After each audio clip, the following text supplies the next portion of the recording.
விடியாத ஆட்சி வீட்டுக்கு செல்ல வேண்டும் என்ற மனநிலையில்தான் தமிழக மக்கள் இருப்பதாக முன்னாள் அமைச்சரும் கோவில்பட்டி சட்டமன்ற உறுப்பினருமான கடம்பூர் ராஜு விமர்சித்துள்ளார்.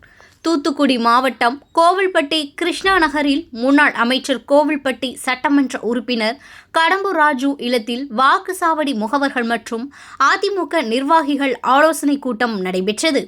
அப்போது அவர் பேசியதாவது, கடந்த 4 ஆண்டுகால திமுக ஆட்சியில் விவசாயிகளுக்கு நிவாரணத் தொகை மற்றும் காப்பீட்டுத் தொகை கிடைக்கவில்லை என்றும், துப்புரவு தொழிலாளர்கள், மருத்துவர்கள், வழக்கறிஞர்கள், அரசு ஊழியர்கள் என அனைத்து தரப்பினரும் போராடும் நிலையில்தான் இந்த ஆட்சி உள்ளதாக விமர்சித்தார்.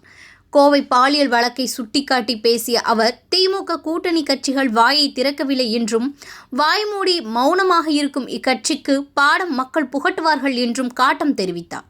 தொடர்ந்து பேசிய அவர், வாக்காளர் சீர்திருத்தம் என்பது குறை நிறைகளை சரி செய்வது என்கின்ற போது திமுக அதை கண்டு ஏன் பயப்படுகிறது என கடம்பூர் ராஜு கேள்வி எழுப்பியுள்ளார். மேலும், மடியில் கனம் இருந்தால் வழியில் பயம் என்ற நிலையில் திமுக இருப்பதாக கடுமையாக சாடினார்.